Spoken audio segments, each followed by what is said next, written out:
Ladies and gentlemen, boys and girls, hello and welcome to Leicester City.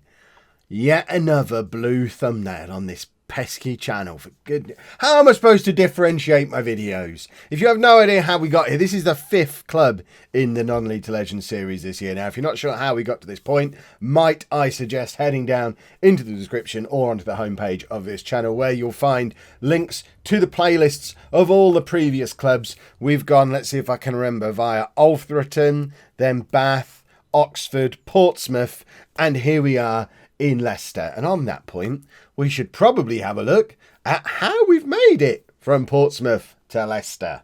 Now, I strongly disagree with Google Maps here, because Google Maps has us coming up whatever this road is. What's this road? Just a random road. And then eventually hitting the M40. Is this the M40 all the way? It could be M3.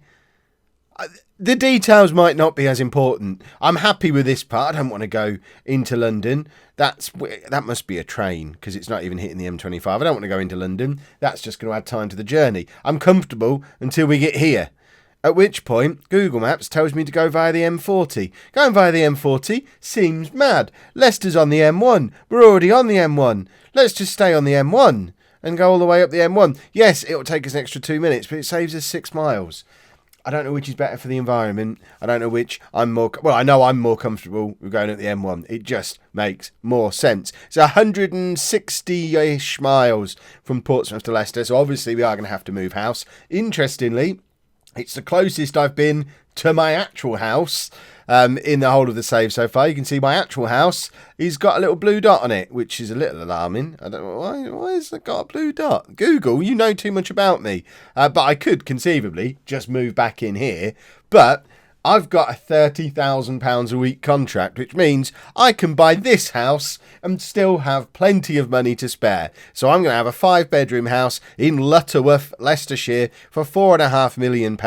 It's not just a house. It's not just this amazing looking house. It's the farm as well. We've got a farm. Last year, when we went to France, we ended up buying a castle. This year, we're staying closer to home in Leicester, but we've bought a farm. It looks like it comes with a deer.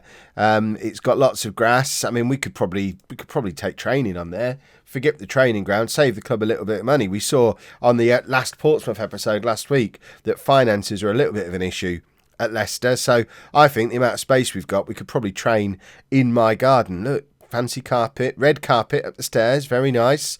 In case we have any old people come over, they can hang out in the old person's room just there. That one looks a little bit more modern. TV's a little small. We'll fix that. And why would you put the TV in front of glass? That's just silly. The kitchen, dining room, and I mean, how many living rooms have we got now? Bedroom. Oh, any bedroom that's got chairs in, then you know you're in a mansion. Fancy bath, fancy shower, weird curtains situation. I mean, that's basically a pervert hole in the curtains. I've got a swimming pool, everybody. Amazing. Why on earth would I waste time in the bath when I've got that in my house? That's awesome. What else have we got? Bongo thing. That might be a second kitchen. Big driveway. A horse. That's how I'm getting to work from now on. Lots of horse garages. And horse jumping stuff. We could do a bit of horse dancing out here by the looks of it. There's plenty. Look, comes with a lady on a horse and office space. I might just move the whole club. The whole club might be moving it. We could probably build a new ground in my garden. Hello and welcome to Club 5 Part 1 of Non-League to Legend. I'm Kev. Coming up on today's episode, we're going to play our first... Well, it's not our first game of the season because the club have already played 3 games and are in a Champions League spot at the moment. Not that I've got much to keep up to, but it's our first game in charge of Leicester. We're just going to constantly try and ignore this whole situation here. I don't understand. What happened? When was that? Do we get to find out when that was? No, that was... I mean, that's a year ago. What happened a year ago? Did they just sell all their players or something? So if we go back to last year... Whoa, that's what happened. They sold £167 million worth of players. That's insane. I tell you what, there's some player churn here at Leicester. It feels like they're already setting themselves up to be my kind of club.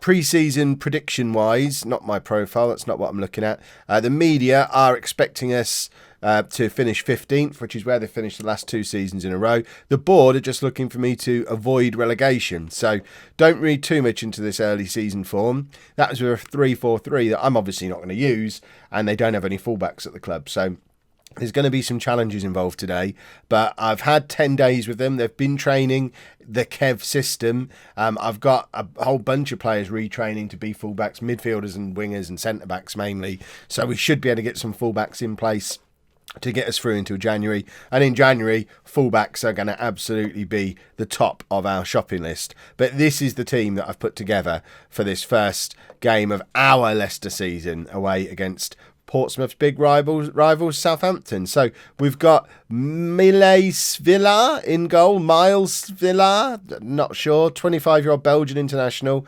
3.5-star current ability. He is wanted by Villarreal. He's been at Leicester for 2 and a bit years now, having previously done fancy Portugal, Spain stuff. I mean, he looks quite good. We've got a good goalkeeper. That's an advantage. At right back, we're playing Stefano Sturaro, who's our best midfield player, because he's also our best right back by default, because he's the only one who's ever trained there previously. He has got 4 caps for Italy, 3-star current ability, and he's probably not going to like playing at right back, but he's there for the next goodness knows how many months. Jonathan Panzo is going to be our left back. He's a centre back, 23 years old, 3-star current ability and 4-star potential. He came in from Chelsea. He's been playing centre back as part of a back 3 for the club for a couple of seasons now. Well, now you're going to be a left back, Jonathan, and you're going to like it.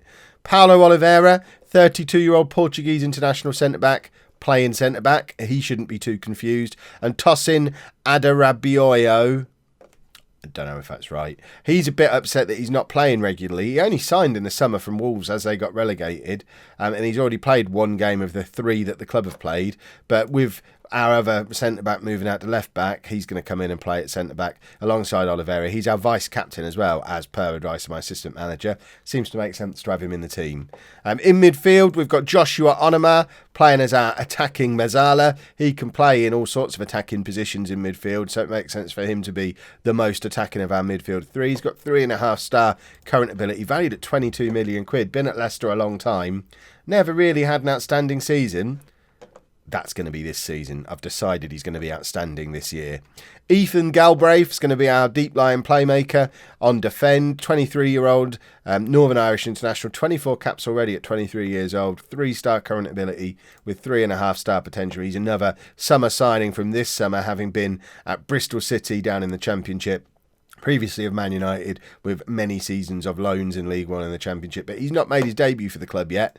He seems like he fits perfectly into my 3-man midfield, so he makes his debut today. And to the left of him, playing as a Carrilero, will be Gianelli Imbula, who's now 32 years old, 3-star current ability, still been at Leicester a long, long time, stuck with them when they went down to the Championship, and has been, he's played a lot of games during his career at Leicester.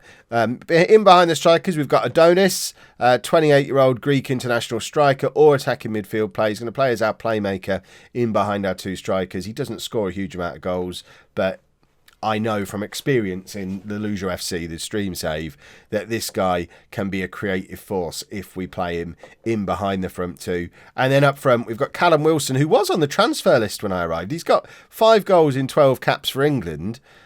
He's been at Leicester playing fairly regularly for 3 years. Scored 14 goals 2 years ago. Long Premier League career. I don't really get why he was on the transfer list. We've taken him off the transfer list and we're going to play him because the majority of the rest of our strikers, they don't seem to have much of an eye for goal. He actually wants to be an attacking striker, which none of the rest of them seem to want to do. So he's going to play. And he's going to play alongside Paulo Cesar, who's our Brazilian under-20 international, 22 years old. 3.5-star current ability, 4-star potential, valued at £32 million. Came in last summer for 11 million quid, 13 goals last year. Is already off the mark for this season as well. And all of that means that the fancy winger, Brazilian winger that they spent £24 million on in the summer, begins his life as a bench warmer. And we're trying to retrain him to be an attacking midfielder. But if anyone's got 24 million quid and just wants to take him now, that's fine, or I'll swap him for 2 championship quality fullbacks. I just need some fullbacks in the club. I don't need him, so he can leave now. Right, let's get into the game then. We are playing the Portsmouth version of the Oxford tactic. So the player instructions are all the same as they've been through Oxford and into Portsmouth, but we are using the team instructions that we added on when we moved into Portsmouth, on control, on flexible, and hopefully it's going to be as successful as it was there. Yes, we've got to change a tactic. Of course we have. I don't know who he is. Rafik Zekini. Well, he's a winger. He's not being rested. He's just a winger. Bigger picture. He's leaving. I don't know who he is. Right, let's get into this game then. I've had 10 days to get accustomed to my new horsey house out in Lutterworth. It's lovely, and now I've got to make it back down onto the south coast again. Smelling that sea air. I'm trying to avoid the Portsmouth fans who aren't happy with me, especially because I've gone back and scouted their entire squad with a view to nicking a couple of those players in January, Aidan Quinn in particular, as a promising youngster. Plus, I'm absolutely going to try and buy out the loan of Barry Scott and try and get him into Leicester as well. But, you know, they've got these lads until Christmas. I've left them in good shape. The Southampton fans probably think I'm a hero for rejecting him the way I have. Right, Adonis lumps it forward to Wilson. Repay my faith in you, Callum, because you were on the transfer list. Your Leicester career was done, and now you're rejuvenated. You're back in the team. Prove that I was right to do that. If you have a terrible couple of games, then you'll be back on that transfer list, and Barry Scott will be taking your place at the earliest opportunity. I assume we can buy him out of his loan. I am now slightly rejecting having him on loan till the end of next season at Portsmouth, because if I can't get him out of the loan, there's no point buying him if he stays there on loan. But there was a can be recalled clause in there. I'm just not entirely sure how it works. We're already 1-0 down, and I'm going to blame the lack of fullbacks, because it comes down that our left-hand side, we've got a centre-back playing out of fullback. He wasn't really wise to what was happening. And, I mean, that's going to be quite a common theme, I think. I'm just hoping that sooner rather than later, we can get into scoring lots of goals, because we're absolutely going to concede a lot of goals whenever the ball goes out wide, because we don't have anyone to go out there and cover it. I realise a good tactical manager at this point would commit to the 3-4-3 that they've been using for several years, at least until Christmas when you've got the opportunity to bring some fullbacks in. But, I mean, what am I going to do with a 3-4-3? I haven't got the first idea how to get a 3-4-3 to work. And bearing in mind we only have to avoid relegation, I think my best bet is to start training them into the tactic they're going to be using long term now, except we're going to lose a lot of games between now and January, and hope that we're not disastrously out of touch by the time the fullbacks come in. Callum Wilson's just got a goal back. There you go. Justifying his selection straight away. My first big decision as Leicester manager, because I made that decision before the tactical switch, is already paying off. He's back in the team, he's off the transfer list, and he has his first goal of the season. Callum Wilson, this is going to be his season of being a hero before he disappears off in the summer. I mean, he's 32, I'm not keeping him long term, but for now, he's a Barry Scott placeholder, and Southampton are at us again. And we really, really are struggling with any time they go down the wing. I'm hoping that I mean, have you seen some of the players in the Southampton team, by the way? They've got Oxlade-Chamberlain and Lacazette both in their side. This isn't a Southampton team that I'm necessarily expecting to come up against. And Chamberlain has been just ripping us apart. But we do actually get a tackle in on him for once, which is marvellous. Ward-Prowse still at Leicester as well. He usually moves on in previous versions of the game and goes to play for someone who's any good. Perhaps Southampton are any good. I haven't checked. They're up to third in the league as it stands. I know it's early on in the season, but Southampton, it did say on the pre-match media reports that Leicester face an impossible challenge or something. So perhaps Southampton are just a really, really good team, and will actually end up being a little bit more successful with this 4-3-1-2 than I thought we would, because we're in this game. We're not being completely outclassed, and if they're actually quite good, then that's a massive positive. We still find ourselves fifth in the league at the moment. We're not in danger of relegation right now, so there's not going to be any sackings in the immediate future. Right, Oliveira's not having a very good game. Is Diallo a centre-back? I mean, presumably all our defenders are centre-backs. So Diallo's going to come on. He's a let's have a little look at him. Let's meet Emmanuel Diallo, 24-year-old Ivorian international, 42 caps for the Ivory Coast already. Came from Valencia last summer. It looks like he plays most games, so let's get him in and he can play. What foot do you use, sir? You're right-footed. Well, this guy's left-footed, I think. Let's be a tactical genius and do that. What else can we do? Cesar's not having a very good game. Jonathan Miller, he's the youngster, isn't he? The young English striker who came in from Palace. Let's get him on then for Cesar. And are they better the other way around? They are better the other way around. And we'll leave it there. We've got more substitutions to make. We could bring Suto. We're not going to bring Suto on. Lingard, though, could come on for Adonis if need be, because Lingard, I think, can play in behind the front too. Oh, apparently let's get Suto in there. I mean, what's the worst he can do? How much damage can a £24 million Brazilian actually cause to our team? Let's get him training in his new position, and let's see if we can grab a late equaliser, which would make this a fantastic result if we manage to pull it off. Right, it's Galbraith and nothing. I mean, he's making his debut, remember, so he's doing all right. Panzo, again, showing he's not a fullback. Twice in one move, demonstrating that he's really not a fullback. I wonder... Diallo is a left back as well, isn't he? Oh, he's even worse. Right, stay that way round, gentlemen.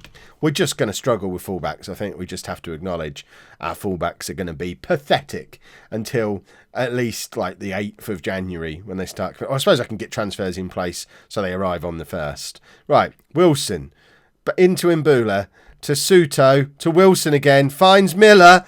Oh, we could have had the last minute equaliser. Well, the 85th minute equaliser. It was a lovely move. It's good to see us playing some good football. And with 6 minutes added on and a free kick, you never know. It's a weird free kick as well. And it didn't really get us anywhere. I'm not really sure what he was trying to achieve other than a bit of weird panic in their area, which I guess it caused. But they did get it clear. And it's Mbula again. Into Wilson again. Suto just bounces off the back of his heel. £24 million, ladies and gentlemen. That's what it buys you. You're not telling me that if I'd have played him on the wing, he would have controlled that properly. Oh, I'm in the middle of the pitch. It's going to bang off the back of my heel. He's just not any good, and I'm going to blame him for us conceding that late goal as well. Look at that, that's rubbish. If he'd have controlled that properly, he's in a goal-scoring opportunity, one-on-one with the keeper, and in the end, welcome to the Premier League, Kev. You can't make mistakes like that because you get absolutely destroyed on the counter-attack. Is it January yet? No? Oh, goodness me. If you have enjoyed today's episode, please make sure you leave a nice big thumbs up on there for me. It's always good if we can get as many likes as we possibly can on part 1 at a new club. So we'll say it quietly, but let's try and get to 1,000 likes on this video. It's a bit of a challenge, but I know it's doable. So make sure you do pop that like on there. Subscribe to the channel for daily Football Manager videos. And thank you very much for watching.